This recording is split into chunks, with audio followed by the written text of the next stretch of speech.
Okay, start हो गया। अल्हम्दुलिल्लाह वस्सलातु वस्सलामु अला रसूलिल्लाह।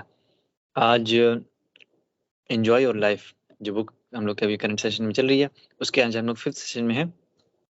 तो 5th सेशन में इंशाल्लाह आज हम लोग पेज नंबर 108 से लेकर 132 तक कवर करेंगे।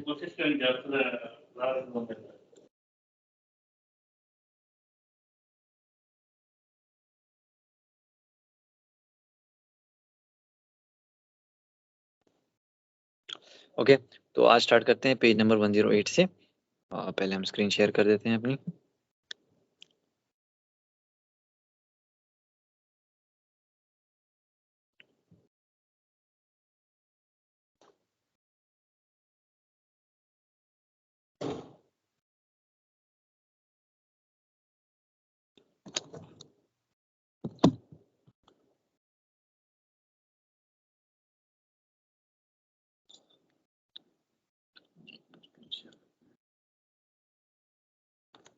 ओके, स्क्रीन शेयर स्टार्ट हो गया। तो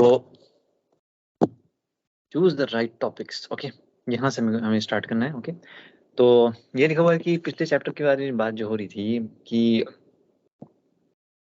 कैसे इंसान बात करे लोगों से, पहली चीज़ तो ये होती है, और किस चीज़ के बारे में बात करे। इसमें बहुत अच्छी अभी एक स्टोरी मिलेगी। इससे पता चलेगा कि इंसान जो है किसी का दिल जीतना हो तो उसके मन मुताबिक अगर इंसान बात करता है तो बहुत फ़ायदा होता है।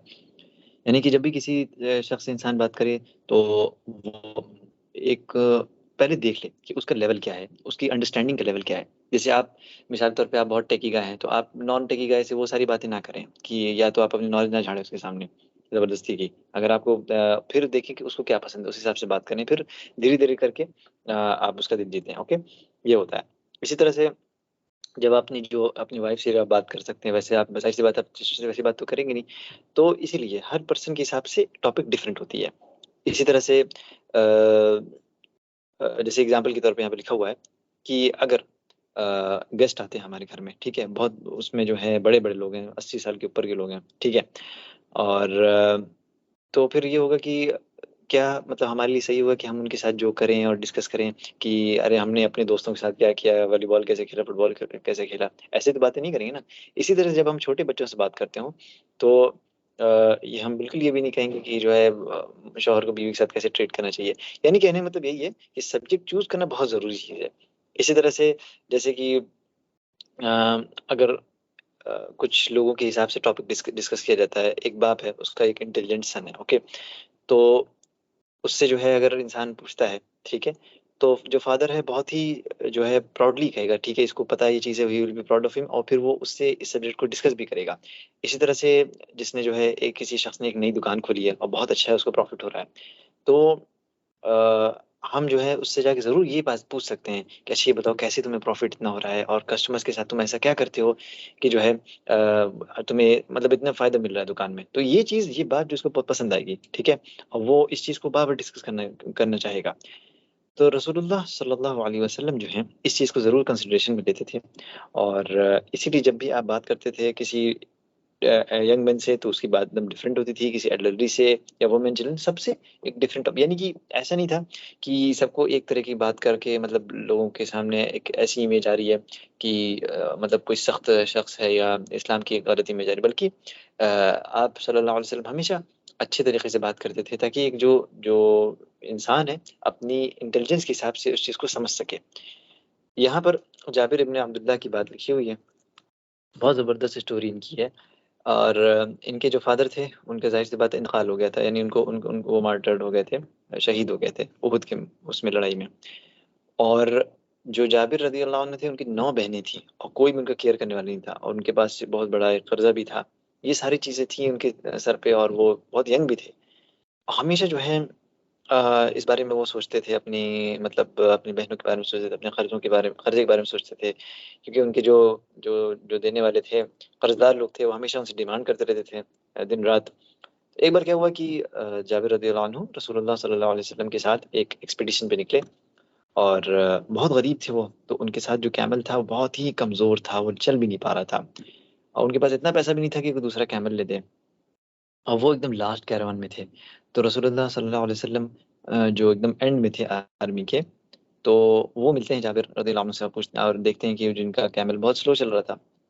तो रसूलुल्लाह सल्लल्लाहु अलैहि वसल्लम कहते हैं कि ए जाबिर, क्या है, मतलब मसला क्या है? तो वही कहते हैं कि मेरा जो ऊँट है हमको बहुत जो है, इसकी वज़ह से बहुत स्लो हो गई है मेरी जर्नी। तो रसूलुल्लाह सल्लल्लाहु अलैहि वसल्लम कहते हैं कि चलो ठीक है, इसको बैठाओ।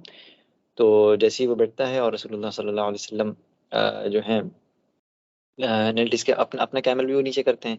फिर रसूलुल्लाह सल्लल्लाहु अलैहि वसल्लम कहते हैं कि तुम मुझे एक व्हिप दो या कोई ब्रांच ऑफ ट्री दो। तो रसूलुल्लाह सल्लल्लाहु अलैहि वसल्लम उसको लेते हैं और फिर उससे कैमल को स्ट्रक करते हैं, यानी उसको उसको मतलब हल धीरे-धीरे से स्ट्रक करते हैं, छूते हैं या उसको वो करते हैं, सहलाते हैं, जो भी करते हैं।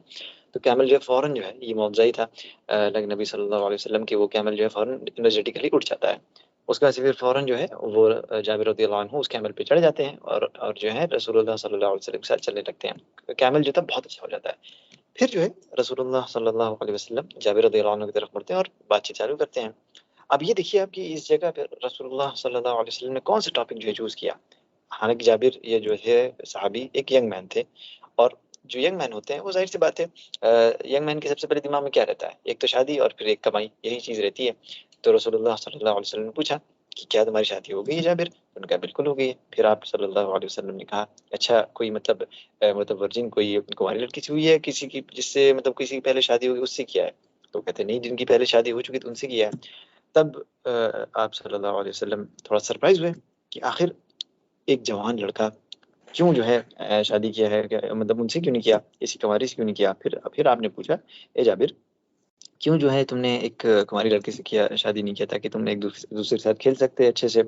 तब जाबिर रज़ियल्लाहु अन्हु कहते हैं, ए अल्लाह के रसूल, मेरे जो फ़ादर थे वो शहीद हो गए थे उहुद के मैदान उहुद की लड़ाई के दौरान और उनकी 9 बेटियाँ थीं, जो मेरी 9 बहनें हैं।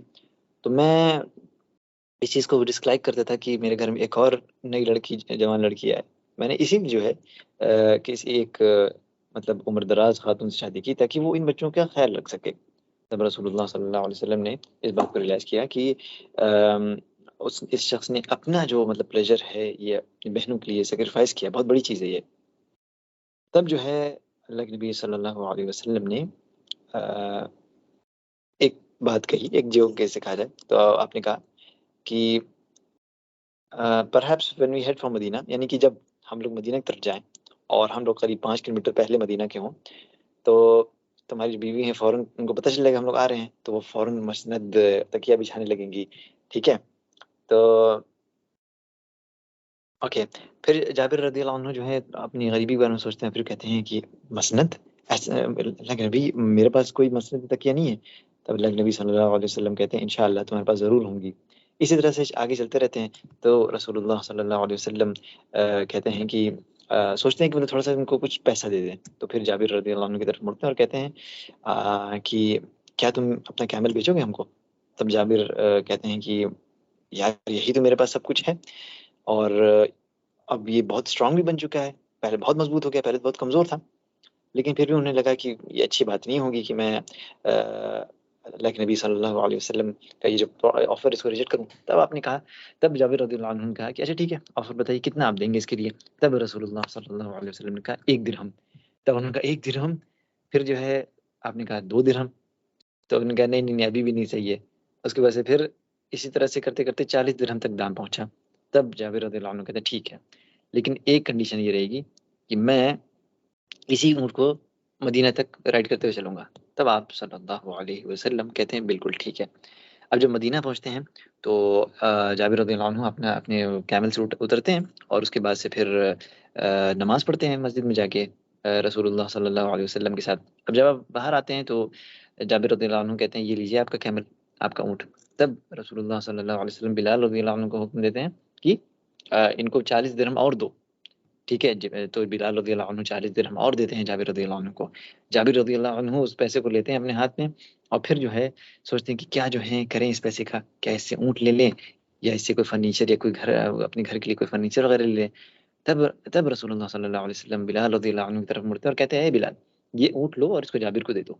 बिलाल रज़ियल्लाहु अन्हु उस ऊँट को लेते हैं और फिर जाबिर रज़ियल्लाहु अन्हु की तरफ जाते हैं और जाबिर रज़ियल्लाहु अन्हु जब देखते हैं तो बहुत सरप्राइज़ होते हैं और सोचते हैं, "अरे!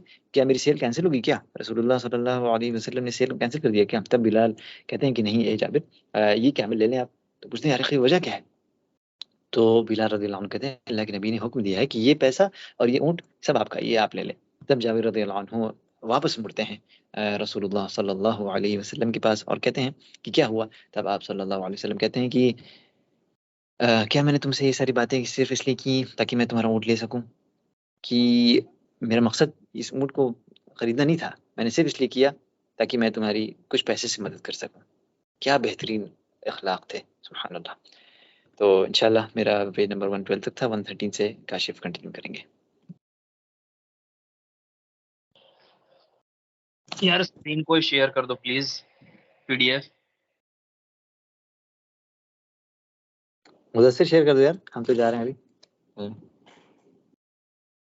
पेज नंबर बता दीजिएगा। Page number 113। 113।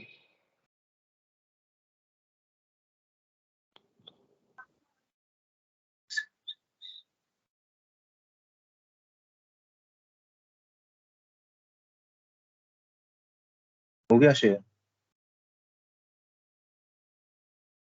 हाँ ठीक है, जज़ाकल्लाह खैर। मेरी आवाज क्लियर आ रही है ना? एकदम क्लियर है। ठीक है, ओके। तो अऊज़ु बिल्लाहि मिनश शैतानिर रजीम वक़ुल रब्बि अऊज़ु बिका मिन हमाज़ातिश शयातीन वअऊज़ु बिका रब्बि अन यहज़ुरून रब्बि इश्रह ली सदरी वयस्सिर ली अमरी वहलुल उक़दतम मिन लिसानी यफ़क़हू क़ौली। जज़ाकल्लाह खैर उसामा। यहाँ से मेरा कंटिन्यू उसी टॉपिक का एक्चुअली कंटिन्यूएशन है कि अल्लाह के रसूल को जाबिर रज़ियल्लाहु अन्हु को पैसा देना था तो उन्होंने डायरेक्ट ऑफर नहीं किया, बल्कि एक अच्छा खासा प्रॉपर तरीका अपनाया जिससे कि अगले को खराब भी नहीं लगा, उनकी मदद भी हो गई, अगले का कॉन्फिडेंस भी बूस्ट हो गया और सिचुएशन भी बेटर हो गई। तो हमेशा इंसान को कोई काम करने से पहले कोई ऐसा रास्ता चूज करना चाहिए कि जो वो काम करने जा रहा है वो सही तरीके से हो जाए ना। इन द जिस्ट में इंसान अगर डिसीजन लेकर के काम करेगा तो दिक्कत हो सकती है। और ऑब्वियसली अगर आप किसी दूसरे की मदद करने का सोच रहे हैं तो जरूरी नहीं है कि हर इंसान आपकी मदद एक्सेप्ट कर ले डायरेक्टली। बहुत लोग जो इतने खुददार होते हैं कि मदद को एक्सेप्ट करना पसंद नहीं करते। तो आपको उस इंसान की नेचर के हिसाब से उसको अप्रोच करना चाहिए। ठीक है। अब यहाँ पे पेज नंबर 13 पे एक्चुअली एक दूसरा सहाबा की स्टोरी है, जुलैबीब रज़ियल्लाहु अन्हु। और इनके बारे में है कि ये सहाबी तो खैर सहाबी तो सारे बेहतरीन थे और ये भी बेहतरीन सहाबी में से एक है। लेकिन इनका एक क्या एस्पेक्ट ये था कि ये उतने गुड लुकिंग नहीं थे। तो अल्लाह के रसूल जब इनसे बात करना चाहते थे तो ये ऑब्वियस सी बात है कि क्या कहते हैं, एक तो वो गरीब भी थे और उतने गुड लुकिंग भी थे। तो अल्लाह के रसूल ने जो, और उनकी शादी नहीं हुई, शादी भी नहीं हुई थी। तो जब हम उनसे बात करने के लिए गए तो ये नहीं कहा कि मतलब अरब की लीनियज के बारे में बात नहीं किया, या क्या कहते हैं नोबल्स के बारे में बात नहीं की, या मार्केट में लॉ क्या चल रहा है, क्या ट्रेंड, इस सब के बारे में बात नहीं की। बल्कि एक तो वो यंग थे, प्लस वो गरीब थे और उनकी शादी नहीं, तो उनसे उस शादी के बारे में पूछा कि क्या तुम्हारी शादी हो गई? तो जुलेबीब रज़ियल्लाहु अन्हु ने कहा कि नहीं या रसूलल्लाह, आप मतलब मुझसे शादी कौन करेगा, मना कर देगा, you will not find me unmarketable. Unmarketable मतलब कि उनको कोई पसंद नहीं करेगा। तो अल्लाह के रसूल ने कहा कि अल्लाह की नजर में तुम्हारी बहुत अहमियत है, ठीक है, तुम अल्लाह की नजर में अनमार्केटेबल नहीं हो। उसके बाद फिर अल्लाह के रसूल जो है आप कोशिश कर रहे थे कि जुलेबीब रज़ियल्लाहु अन्हु की किसी तरीके से शादी करवा दे। तो अंसार में से शख्स आया और उसको अपनी बेटी की शादी करवाना था।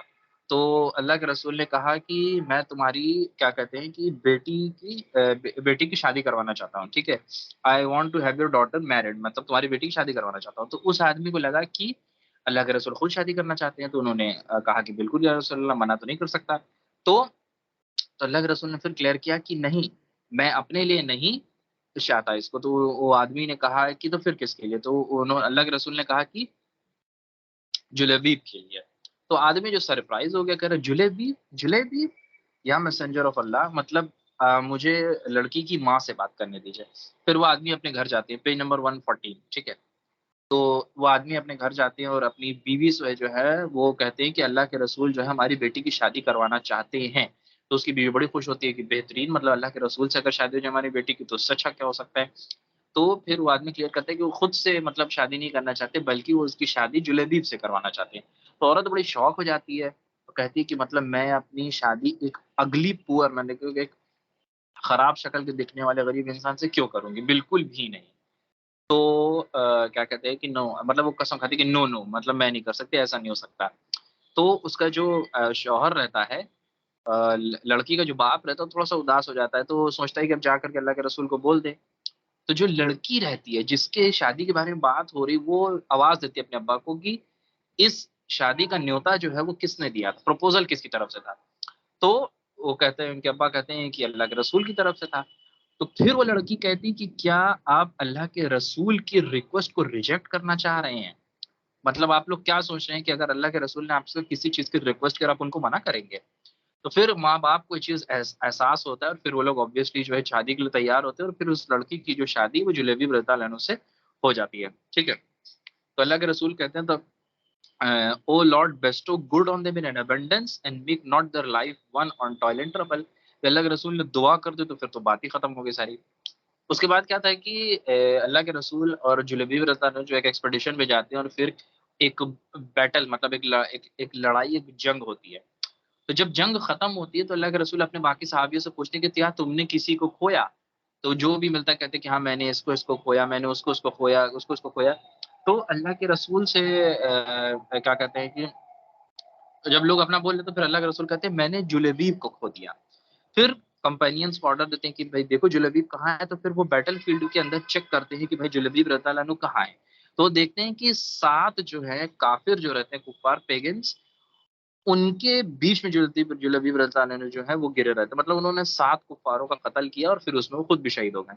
तो अल्लाह के रसूल को मतलब शौक, मतलब ऑब्वियसली सैड होते हैं। फिर उसके बाद वो कहते हैं कि ये चीज़ देखने के बाद कि जुलबीब रज़ियल्लाहु अन्हु मतलब कि he is of me and I am from him. और फिर अपने कंपेनियंस को ऑर्डर देते हैं कि भाई कब्र खोदो। और फिर जुलबीब रज़ियल्लाहु अन्हु को अल्लाह के रसूल खुद कैरी किए रहते हैं और फिर उनको कब्र में डाल देते हैं। तो मतलब यहाँ पे लिखा है कि बाय अल्लाह आज तक अंसार की किसी भी जो मैरिड औरत के पास दोबारा शादी का उतना प्रपोजल नहीं किया जितना जुलबीब रज़ियल्लाहु अन्हु की वाइफ के पास गया। ठीक है? तो मतलब ये एक अप्रोच था अल्लाह के रसूल का, लोगों के साथ, उनके नेचर के साथ, उनके कैरेक्टर के साथ, उनके बैकग्राउंड के हिसाब से वो लोगों को अप्रोच करते थे और एक ही बार में दिल पर डायरेक्ट स्ट्राइक करते थे कि इंसान जो है वो क्या कहते हैं एकदम क्या बोलते हैं इम्प्रेस हो जाए। दूसरा जो यहाँ पे एक इंसिडेंट है हज़रत आयशा के साथ है कि अल्लाह के रसूल हज़रत आयशा के साथ बैठे हुए थे। तब वो भाई साहब वो उनकी बीवी और सबसे बिलवड में से थी।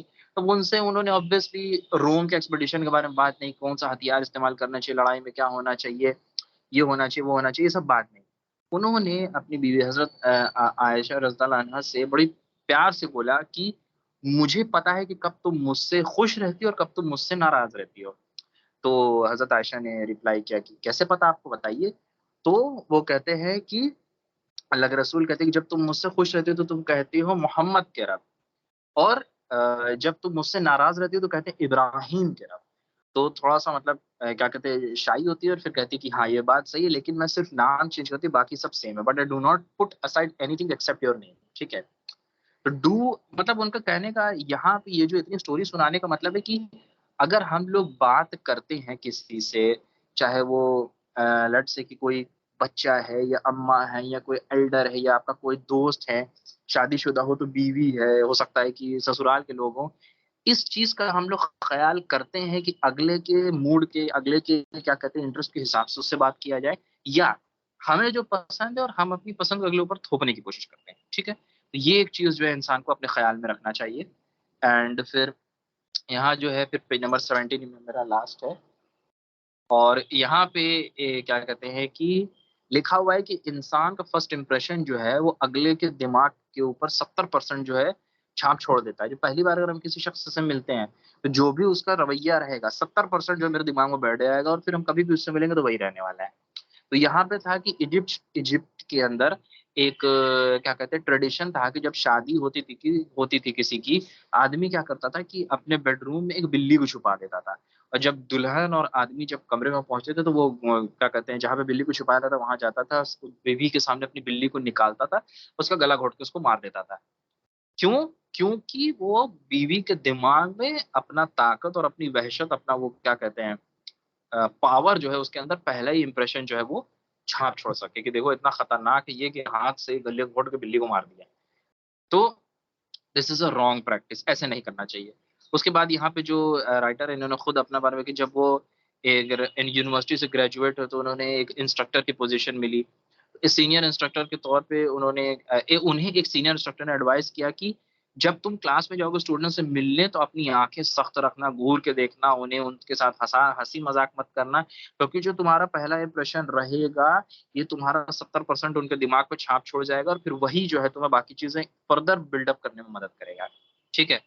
उसके बाद लिखा हुआ है कि जो एक बार ग्रुप ऑफ ऑफिसर जो थे traveled to the USA to attend a training program और interpersonal skills in working environment, कि ऑफिस वगैरह में या कोई यहाँ कहीं भी वर्किंग एनवायरनमेंट होता है वहां पे आपस में कलीग्स की इंटरपर्सनल स्किल्स जो है कैसी होनी चाहिए उसके ऊपर वो लोग एक वर्कशॉप अटेंड करने के लिए वहां पे गए। तो फर्स्ट डे था तो वो लोग थोड़ा क्लास में जल्दी पहुंच गए। तो उन्होंने देखा कि कोई आपस में बात कर रहा है, कोई कुछ कर रहा है, कोई कुछ कर रहा है। तो जब जैसे ही इंस्ट्रक्टर अंदर पहुंचता है, सारे के सारे जो स्टूडेंट्स रहते हैं, जो भी अटेंडीज रहते हैं, सब चुप हो जाते हैं। और सब जो है इंस्ट्रक्टर के जो सॉरी, सब के सब चुप हो जाते हैं, लेकिन एक स्टूडेंट जो रहता है वो अभी भी मुस्कुराता रहता है। तो इंस्ट्रक्टर जो ऑब्वियसली उसी लड़के को घूर करके देखता है। ठीक। और बाकी सब जो रहते हैं कि बाकी सब चुप हो जाते हैं, वो सब देखते हैं कि ये पर्टिकुलर एक स्टूडेंट जो है वो उस लड़के को देख रहा है जो कि अभी भी स्माइल कर रहा है। उस लड़के का ध्यान नहीं गया कि इंस्ट्रक्टर क्लास में आ चुका है। ठीक है। जजाकल्ला खैर, मेरा यहीं तक था। और हनी आई थिंक अपना ऑलरेडी रिकॉर्डिंग कर रहे हैं, तो वो आज ही मीटिंग खत्म होने से पहले या मे बी 5 मिनट बाद वो तुम लोग को शेयर हो जाएगी। तो मुदस्सिर तुम अपना कंटिन्यू कर लो। और I have something very important, मेरा सेशन चल रहा है, तब हम मीटिंग लीव करके जा रहे हैं इंशाल्लाह। ठीक है। निकल लेना। ठीक है उसामा। हाँ ठीक है, कोई मसला नहीं है। अस्सलाम वालेकुम।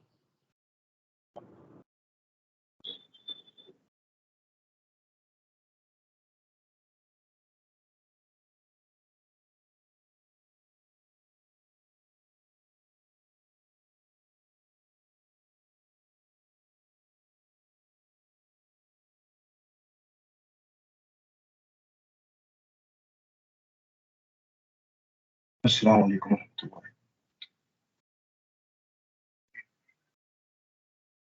यही है सर, यही है कि अब जिससे भी मिलिए तो उससे अपने सबसे अच्छे अखलाक से, और ऐसा कि आप उससे बेहतर आखिर। मुझे थोड़ा सा आवाज़ साफ नहीं आ रही है, अगर माइक्रोफोन अपने पास रख लो या आवाज मेरी क्यों आ रही है? अभी हाँ अभी ठीक आ रही है, थोड़ा सा अभी माइक्रोफोन ठीक पास। है ना? हाँ ठीक है, अभी ठीक है। ठीक ठीक ठीक ठीक। People are like minerals. तो यहाँ पे जो ऑथर है वो बताना चाहते हैं कि जो लोग हैं सब एक जैसे नहीं होते।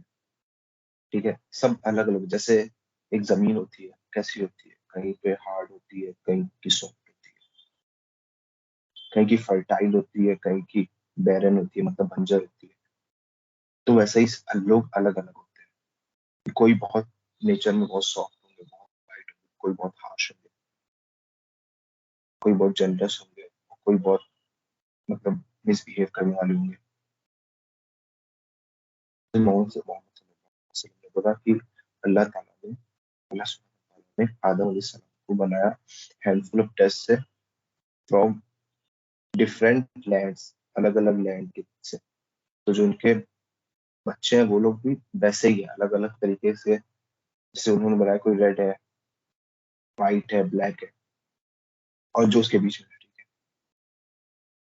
तो हम लोग को हमेशा ये बात अपने दिमाग में रखनी चाहिए जब भी हम लोग किसी से डील करते हैं। ये नहीं कि जैसे हम सोच रहे हैं कि जैसे एक इंसान से दूसरा इंसान होगा, नहीं। हर एक इंसान का नेचर अलग अलग होता है, सबका। और टेम्परमेंट भी सबका अलग अलग होता है। देखिए, जैसे यहाँ पे इन्होंने एक एक्सपेरिमेंट बोला है करने को। जैसे अगर एक इंसान वो अपनी वाइफ की प्रॉब्लम लेके जाते हैं एक ऐसे दोस्त के पास जो हार्श है, तो एडवाइस अगर उससे पूछेंगे कि मेरे और मेरी बीवी के बीच में बहुत मतलब अनबन चल रही है, प्रॉब्लम हो रही है, तो क्या करना चाहिए? तो क्या वो रिस्पॉन्स करेगा प्रोबेबली कि देखो तुम अपने बीवी को कंट्रोल करो, उसको गुस्से में रखो, उससे बात करो उस हिसाब से।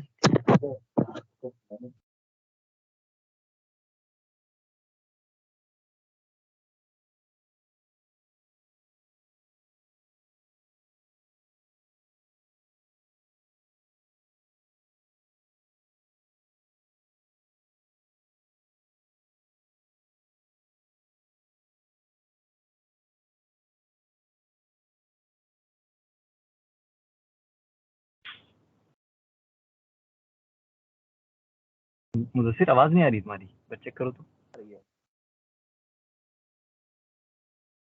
हाँ आ रही है, अभी नहीं आ रही आवाज।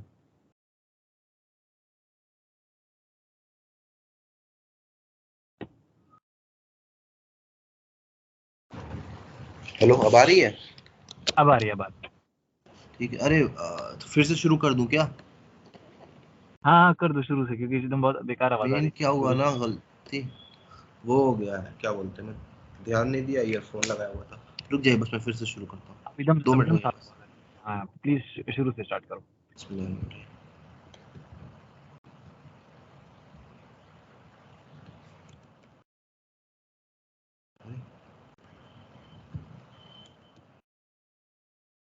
ये पीपल आर लाइक मिनरल्स की यहाँ पे बताया, ऑथर ने बताया है कि जैसे लैंड होता है ना, अलग अलग टाइप का होता है। कहीं पे सॉफ्ट लैंड होता है, कहीं पे हार्ड लैंड होता है। ठीक है, कोई लैंड होता है फर्टाइल होता है, और कोई लैंड होता है बंजर होता है, बैरन होता है। ठीक है, जो बैरन लैंड होता है वो क्या होता है, वो ना तो पानी रोकता है, ना तो फ्रूट देता है, कुछ नहीं देता है। उसके बाद और वैसे ही इंसान जो होता है, इंसान का भी टेम्परामेंट अलग अलग टाइप का होता है। कोई बहुत अच्छा होगा, मतलब उसका जो बात करने का तरीका, उसका जो लहजा होगा बहुत अच्छा होगा, और कोई होगा जो बहुत हार्श होगा अपने वर्ड्स में, अपने हर एक चीज़ में। और वैसे ही जैसे मोहम्मद सल्लल्लाहु अलैहि वसल्लम ने बताया कि अल्लाह सुब्हान व तआला ने जब आदम अलैहिस्सलाम को क्रिएट किया तो एक हैंडफुल ऑफ डस्ट से क्रिएट किया, हर अलग अलग ज़मीन से।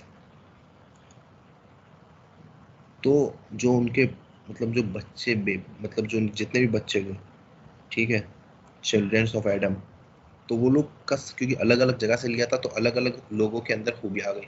कोई अच्छा हो गया, उसमें से कोई बुरा हो गया, उस टाइप। तो इसीलिए जब भी हम डील करें किसी के साथ भी, तो हमेशा हम अपने दिमाग में ये रखें कि सब एक जैसे नहीं होते हैं, तो सबको हम लोग को एक जैसा डील नहीं करना।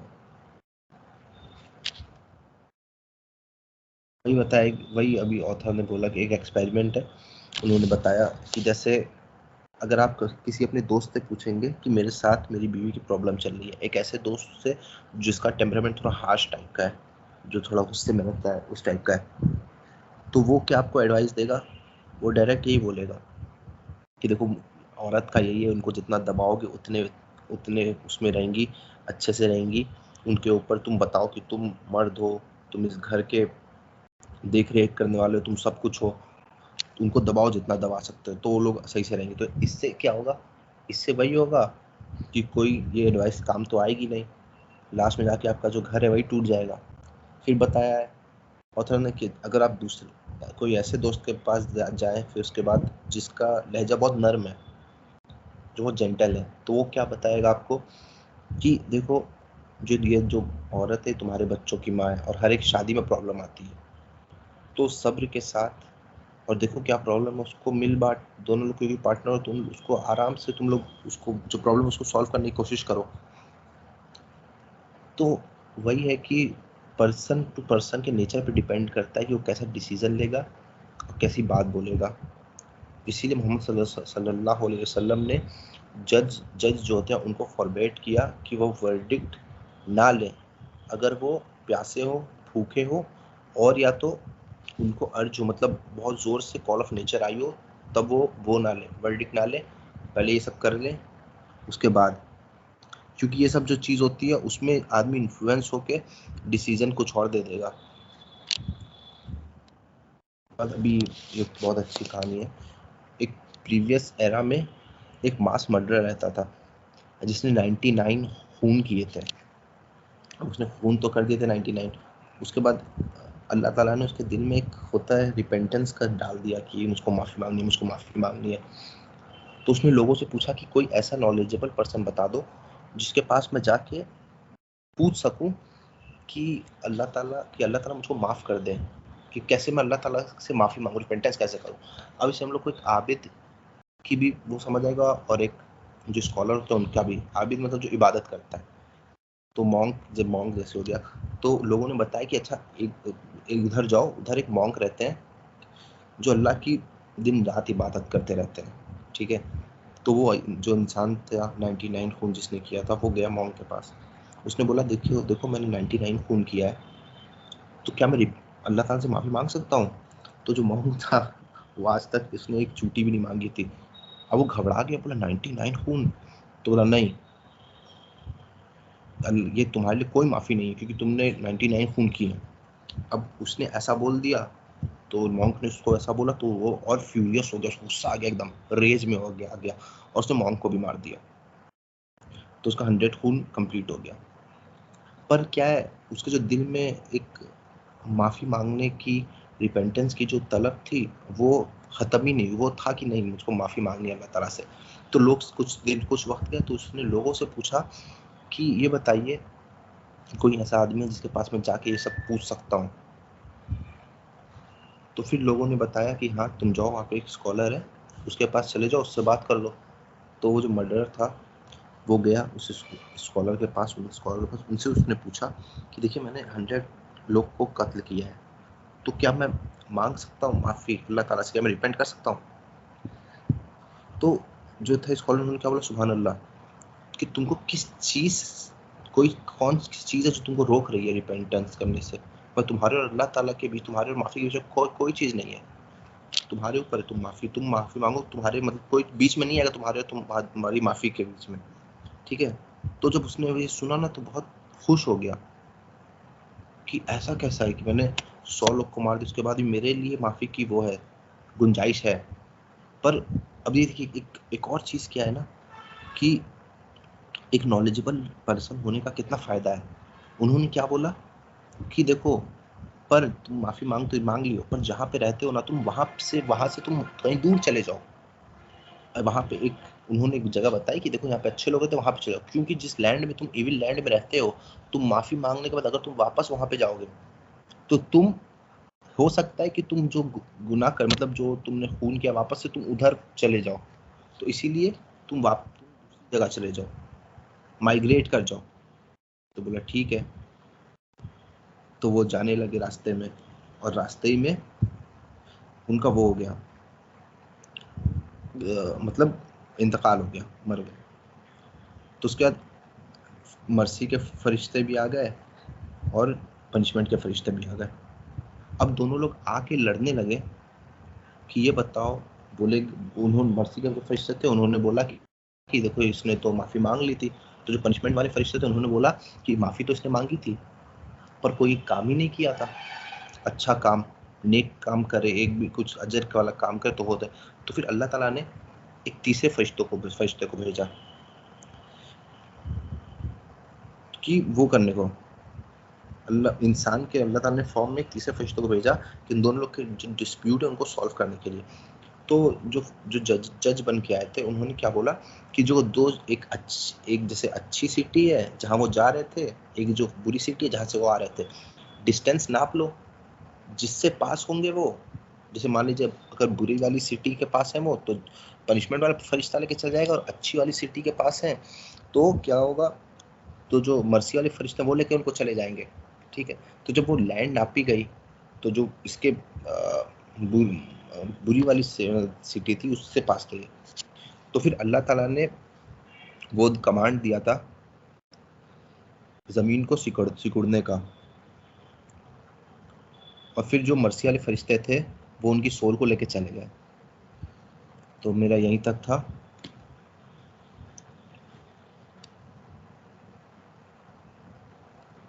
उसामा भाई हो गया? ठीक है, जज़ाकल्लाह।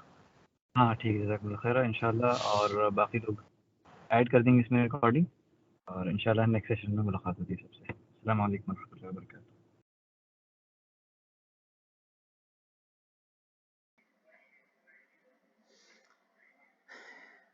फ़तह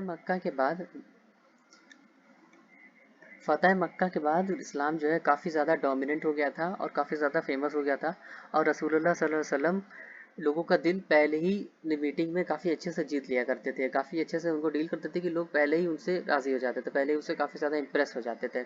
अब इस्लाम के काफ़ी ज़्यादा डोमिनेंट होने के बाद कई सारे डिफरेंट डिफरेंट ट्राइब के लोग प्रॉफिट सल्लल्लाहु अलैहि वसल्लम से मिलने आते थे, जिनमें से एक बंदा अबद इब्न अलकास, ये सॉरी अगर मैं इनका नाम गलत लिया हो, ये आते हैं रसूलुल्लाह सल्लल्लाहु अलैहि वसल्लम से मिलने के लिए। और इवन बिफोर वो अपना घोड़े पे से डिसमाउंटेड होकर उतरते, उसके पहले रसूलुल्लाह सल्लल्लाहु अलैहि वसल्लम उनको ग्रीट कर देते, O welcome O people, you may never feel disgrace और sorrow, have a glad tiding. रसूलुल्लाह सल्लल्लाहु अलैहि वसल्लम उनको ग्रीट करते हैं। उसके बाद वो अपना हॉर्स जो है डिसमाउंटेड करते हैं, कैमल। फिर उसके बाद रसूलुल्लाह सल्लल्लाहु अलैहि वसल्लम को वो ग्रीट करते हैं और बताते हैं कि कुछ पेगन्स हैं जिन्होंने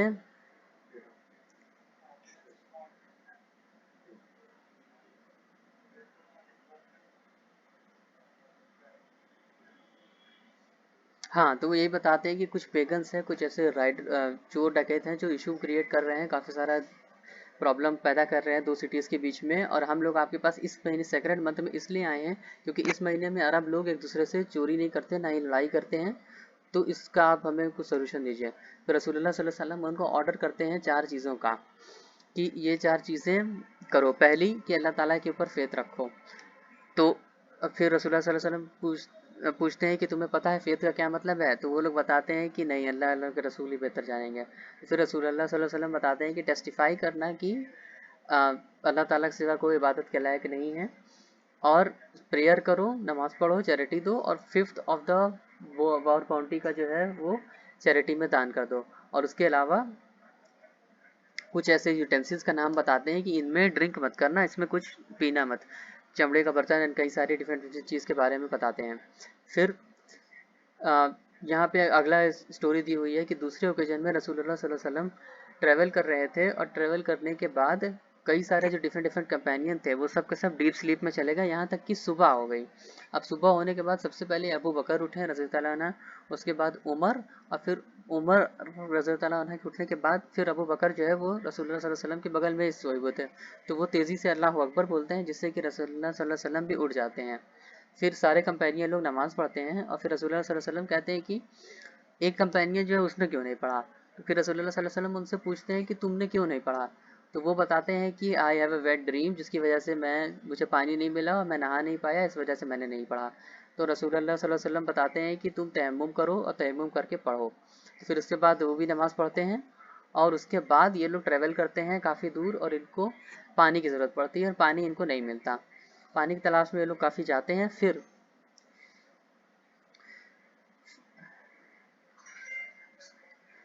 इमरान इब्ने हुसैन रज़ी अल्लाह अन्हा, उनको एक वुमेन दिखाई देती है कैमल पे, जिसके पास लेदर के शैक के अंदर पानी भरा हुआ रहता है, और वो पूछते हैं उससे कि तुम्हें ये पानी कहाँ से मिला? तो वो औरत बताती है कि तुम्हें पानी यहाँ नहीं मिलेगा।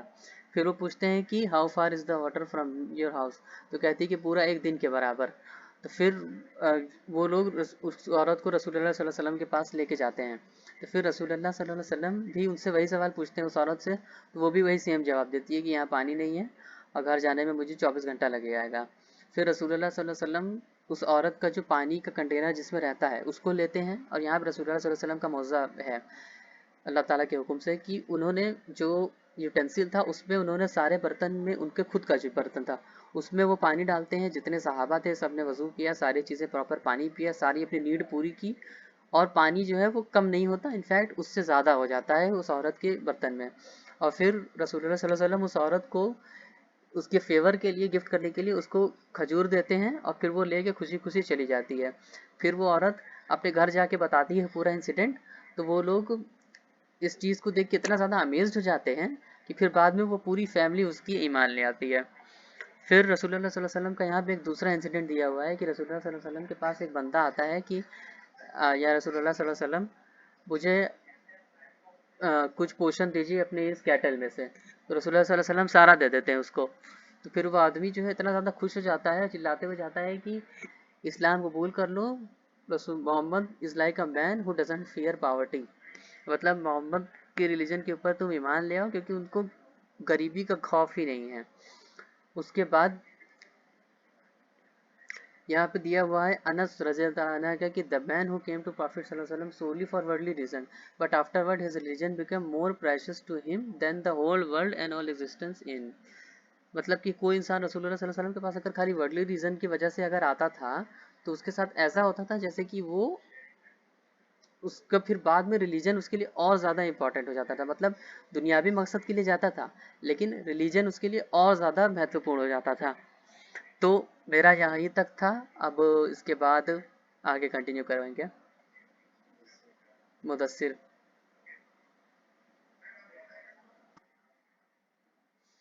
औज़ुबिल्लाहिमिनश्शैतानिर्रजीम। तो अब यहाँ से स्टार्ट करते हैं। Be kind at first meeting. तो यहाँ पे बताया है राइटर ने कि अब फर्स्ट मीटिंग में इंसान को काइंड दिखना चाहिए, सही तरीके से सामने वाले के ऊपर, उससे ज़्यादा बेटर इंप्रेशन पड़ता है। अब यहाँ पे शॉर्ट में दिया हुआ है कि इजिप्ट में एक ट्रेडिशन था पहले, जिसमें कि ग्रूम शादी के पहले अपने कमरे में एक बिल्ली छिपा देता था, और शादी की रात पे जिस दिन उसकी वाइफ कमरे में आती थी तो वो चेयर हटाता जिससे कि बिल्ली सामने आ जाती, और फिर वो बिल्ली को मार देता और उससे अपनी वाइफ के सामने एक अच्छा इंप्रेशन पड़ता। तो ये एक इजिप्शियन ट्रेडिशन है, उसके बारे में दिया हुआ है। अब उसके बाद नेक्स्ट चीज़ यहाँ पे राइटर बता रहे हैं कि जो 70% हमारा इंप्रेशन होता है किसी इंसान के माइंड पे पड़ने वाला, वो उसको लोग किस तरह से डील कर रहे हैं, कैसे उसके सामने रिएक्ट कर रहे हैं, उससे फ़र्क पड़ता है, जिसको हम लोग फर्स्ट इंप्रेशन के नाम से जानते हैं। अब यहाँ पे एक छोटी सी स्टोरी दी हुई है एक टीचर की, जो एक ग्रुप ऑफ ऑफिशियल्स को पढ़ा रहे थे यूएसए में इंटरपर्सनल स्किल प्रोग्राम के रिगार्डिंग। तो टीचर जब क्लास में आ रहे थे तो उसमें कई सारे डिफरेंट स्टूडेंट्स थे। तो फर्स्ट डे था इस क्लास का, तो कई सारे स्टूडेंट जो है क्लास पहले ज्वाइन कर लिए, काफ़ी पहले ही आ गए। तो जब क्लास में पहले आ गए एक दूसरे को जानने के लिए, तो उसके कुछ टाइम के बाद जो है इंस्ट्रक्टर क्लास में अंदर आते हैं। और जब इंस्ट्रक्टर क्लास में अंदर आते हैं तो जो स्टूडेंट थे वो अभी भी स्माइल कर रहे थे। ये देख के जो टीचर है वो काफ़ी तेज़ चिल्लाता है कि क्यों स्माइल कर रहे हो, काफ़ी गुस्से में। लेकिन स्टूडेंट लोग रिप्लाई करते हैं कि I am sorry, I wasn't laughing. तो फिर टीचर बोलता है कि नहीं, मैंने देखा तुम्हें, तुम लाफ कर रहे थे, तुम हंस रहे थे। ऐसा है कि अब जाओ, बाहर जाओ, और तुम सीरियस स्टूडेंट नहीं हो, जैसे ही तुम्हें नेक्स्ट फ्लाइट मिले घर चले जाओ, तुम पढ़ाने के लायक नहीं हो। अब जो स्टूडेंट था वो काफ़ी ज़्यादा एम्बेरस हो जाता है और वो उदास होकर बैठ जाता है, और फिर टीचर उसको बाहर निकाल देते हैं और फिर वो बाहर चला जाता है। फिर उसके बाद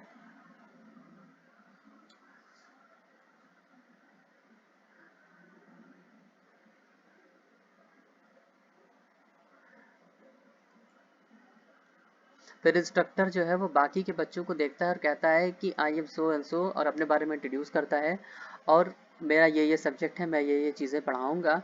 एंड ये सारी चीज़ें बताने के बाद इंस्ट्रक्टर कहते हैं कि मेरे पास एक क्वेश्चनर है, मैं ये तुम लोगों को दूंगा और तुम लोग इसको फिल कर दो, और इसको भरने के बाद मुझे इसे वापस कर देना, और इस पर अपना नाम वगैरह मत लिखना। फिर इंस्ट्रक्टर ये सारी चीज़ें दे देता है, सारे बच्चे ये सब कुछ फिल कर देते हैं, और फिल करने के बाद जब ये वापस रिटर्न करते देते हैं तो फिर टीचर पढ़ाना स्टार्ट कर देता है। लेकिन पढ़ाते के बीच में टीचर बोलता है कि क्यों हम वो जो बच्चा बाहर है उसको हम लोग क्यों डिप्राइव करें इस क्लास से, उसको भी बुलाते हैं। फिर टीचर बाहर जाते हैं और उसको जाते से हाथ मिलाते हैं, कहते हैं कि I am sorry, I have personal problem, मुझे काफ़ी पर्सनल प्रॉब्लम है जिसकी वजह से मैंने इस तरह से रिएक्ट किया। आई एम सॉरी, तुम बहुत अच्छे बच्चे हो, तुम काफ़ी अच्छे इंसान हो, तुमने अपनी बीवी बच्चे सबको छोड़ के यहाँ पे आए हो इतना दूर यूएसए में इंटरपर्सनल स्किल सीखने के लिए, जिससे ये प्रूफ होता है कि तुम काफ़ी सीरियस हो। एंड आई एम सॉरी, चलो क्लास में बैठो, एंड अब प्रॉपर इसको स्टडी करते हैं। अब सारे स्टूडेंट जब क्लास में बैठ जाते हैं इंक्लूडिंग जो बाहर था, फिर टीचर दोबारा बोलते हैं कि अब क्यों ना ये क्वेश्चनर फिर से दिया जाए, जो कि अभी मैंने थोड़ी देर पहले दिया, क्योंकि एक बच्चा हम लोगों का जो है उसको ये नहीं मिला। तो सब ने उसी क्वेश्चनर को दोबारा से फिल किया, और इस बार जो चेंजेस था सबसे बड़ा वो ये था कि जो पुअर बॉक्सेस था, जिसने जिसने जिस जिस क्वालिटी में पुअर लिखा था, उसने उस चीज़ को इम्प्रूव करके फेयर कर दिया था। और जो इंस्ट्रक्टर थे वो यहाँ पे यही चीज़ सिखाना चाह रहे थे कि कैसे उनके डील करने की वजह से, कैसे आसपास का इन्वायरमेंट और उनकी हाव भाव और बॉडी लैंग्वेज और उनके टोन से क्या इफेक्ट पड़ा बाकी के लोगों पे, जिससे कि उनकी इमेज चेंज हो गई। तो यही चीज़ वो यहाँ पे बता रहे हैं कि फर्स्ट इंप्रेशन इसी को कहा जाता है। उसके बाद यहाँ पे रसूलुल्लाह सल्लल्लाहु अलैहि वसल्लम की स्टोरी दी हुई है कि रसूलुल्लाह सल्लल्लाहु अलैहि वसल्लम भी लोगों का जो दिल है वो पहली ही मीटिंग में लोगों का दिल जीत लेते थे।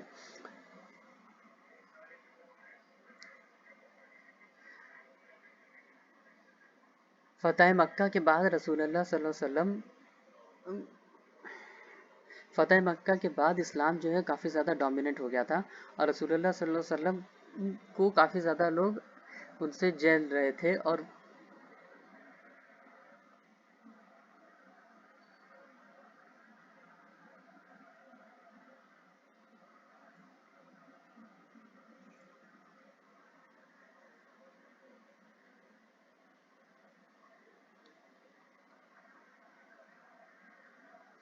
फ़तह मक्का के बाद फ़तह मक्का के रसूलुल्लाह सल्लल्लाहु अलैहि वसल्लम लोगों का दिल पहले ही मीटिंग में जीत लिया करते थे। फ़तह मक्का के बाद इस्लाम जो है काफ़ी ज़्यादा डोमिनेंट हो गया था एंड उसी टाइम में एक ग्रुप रसूलुल्लाह सल्लल्लाहु अलैहि वसल्लम के पास आता है और कहता है कि या रसूलुल्लाह सल्लल्लाहु अलैहि वसल्लम, हमारे दो सिटीज़ के बीच में एक चोर है, थीफ है, जो कि इशू क्रिएट कर रहा है और हमें उसे अस्सलामु अलैकुम वरहमतुल्लाहि वबरकातुहू। तो बेसिकली आज मेरा पेज नंबर 128 से है। तो यहाँ पे आता है कि unfortunately many of those who pass Vedic in Islamic matters as well as some who seek they are often carried away by emotion. I recall one of my तो इसमें एक शेख अपने नेबर की मतलब स्टोरी बता रहे हैं कि जो उसका नेबर था उसके वाइफ में झगड़ा होता रहता था। एक बार डिवोर्स हो गया, फिर दूसरी बार भी वो वापस आई उसके पास, फिर दूसरी बार भी कुछ बात को लेकर झगड़ा हो गया। फिर शेख ने उस आदमी से मिला तो बताया, उसको रिमाइंड किया कि अब जो वो लास्ट थर्ड डिवोर्स की बस बचा हुआ है, उसके लिए केयरफुल हो जाओ। उसके बाद तुम उसके निकाह नहीं कर सकते हो एक्सेप्ट उस केस में कि अगर वो दूसरे से निकाह कर दे, वो उसको डिवोर्स कर देता है उस केस में। तो फिर थर्ड बार भी कुछ बात को लेकर झगड़ा हो गया। तो वन डे ही कहा कि dear sheikh, we had an argument again and I have divorced her for it third time. Although I was not surprised, तो शेख ने कहा, I was not surprised, I was shocked when he continued, would you happen to know a beloved sheikh who can pass a verdict allowing me to take her back? So on reflection, I came to realize what we have just mentioned about that many people views or even legal ruling vary due to nature of human. फिर शेख बता रहे कि some people are known to love wealth by nature. One should not be surprised to see them humiliating themselves in front of wealthy. Such people would neglect their own children in order to accumulate wealth and would hardly spend on those under their responsibility. फिर page number 129 पे शेख उसी बारे में जिक्र कर रहे थे। फिर आता है कि therefore one would say to such a person, well, he is not in town for long, he will most probably leave straight after the lunch. The friend would say in that case, what people एक ठीक है। फिर यहाँ बता रहा है एक person of this nature would always love to be with his family and would not bear leaving. One could ask him for anything except for being parted for his children, even for a short while. 130 बताता है the amazing person in this regard is he who is able to capture all kind of hurt. Amazing person वही है जो सब type के hurt को capture कर सके. He travels with a measure. He wins the heart of his companion by being economical. If he sit with the emotional, he too is emotional towards them and so they love him. If he accompanies the light-hearted, he makes jokes and laugh along with them, thereby winning their heart. So इसमें से बता रहे हैं कि दूसरे का दिल कैसे जीत सकते हैं उसके बारे में. तो फिर आता है कि look at the conduct of the Prophet sallallahu alaihi wasallam, peace be upon him, as he advanced with his many battalions to conquer Makkah. Before the conquest, Abu Sufyan visited the Prophet sallallahu alaihi wasallam, peace be upon him, accept Islam. When he became a Muslim, Al-Abbas said to Prophet, O Messenger of Allah, Abu Sufyan is a man who loves pride and honor, so please offer him something. So Prophet sallallahu alaihi wasallam फिर कहा, yes, whoever enter the house of Abu Sufyan is safe. जो अबू सुफियान के घर में भी enter करे वो safe रहेगा. Whoever locks himself in his house is safe. जो whoever enter the mosque is safe. फिर आता है कि जब Abu Sufiyan set off to return to मक्का जब वापस आया, the Prophet peace be upon him looked at him and thought that this is the man who mobilized the courage to fight him at Badr, Uhud and Khandaq.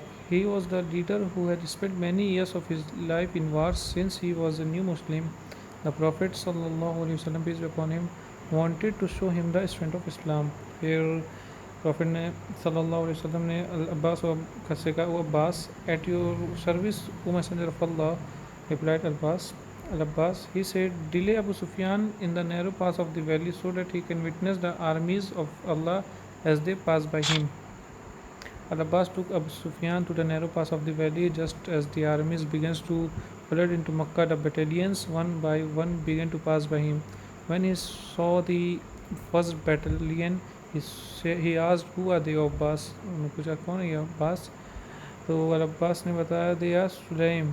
Abu Sufiyan said what do I have to do with him, कि तो अबू सुफियान ने कहा मुझे उनके साथ क्या करना है. when the second battalion passed, जब सेकंड बटालियन पास हुई तब फिर अबू सुफियान ने पूछा अब्बास से कि अब्बास यार हुआ ये कौन है, तो अब्बास ने कहा दे यार मुजायना. अबू सुफियान ने फिर पूछा कि मुझे इनके साथ क्या करना है. Every time a different battalion pass by Abu Sufyan as the same question. Time के साथ काफ़ी बटालियन पास हो रही थी, फिर अबू सुफियान ने सेम क्वेश्चन पूछते रह गया और सेम स्टेटमेंट का रिस्पॉन्स अब्बास देते रह गए. until their family come to the messenger of Allah with his green army surrounded by the muhajirin and the ansar. तब तक जब तक कि जो finally enter their family came the messenger of Allah, his bodies were covered with shields and nothing of them was to be seen except their eyes. Abu Sufyan said, Subhanallah. Abbas, who are these people? Abbas said, this is a messenger of Allah sallallahu alaihi wasallam, peace be upon him, amongst the Muhajirin and the Ansar. He said, this is the army of death. By Allah, nobody could ever challenge this army. He then said, by Allah, O Abu al-Fadl, your nephew King Dome had expanded. Al-Abbas said, O Abu Sufyan, that is prophethood. Prophethood, it certainly is, replied by Sufyan. Here, when the armies had passed by, Al-Abbas told him to rush back and warn his people. Abu Sufyan quickly went back to Makkah and began to shout at the top of his voice, O Quraysh, Muhammad is approaching with an army you cannot match. Whoever entered the house of Abu Sufyan shall be safe. The people asked me, Allah curse you, what good will your house do us? तुम्हारा घर मुझे क्या कर सकता है? He said, whoever shuts himself in his house is safe. Whoever seeks refuge in the mosque is also safe. The people dispersed into their houses and some entered the mosques. How wonderful was the Prophet sallallahu alaihi wasallam, peace be upon him, to have such effect on Abu Sufyan. A person nature and personality should be understood. A person के nature और personality should be understood before he is spoken to. उसके बोलने से पहले ही उसको पहचानी जा सकती है. As this word would assist a great deal when dealing with him. At the expedition known as Al-Hudaybiyah, the Prophet sallallahu alaihi wasallam, peace be upon him, left the Muhajirun and Ansar as well as the other Arabs for Umrah. They numbered 1,400 altogether. They had taken with them animals to slaughter and had made the ihram, so it was known that they were heading to visit the house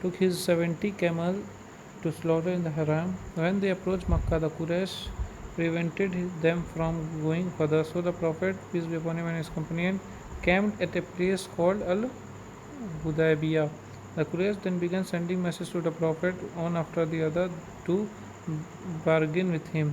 They first dispatched to him मिक्राज बिन हफ्स मिक्राज. एक minute, तो page number 132 तक था मेरा.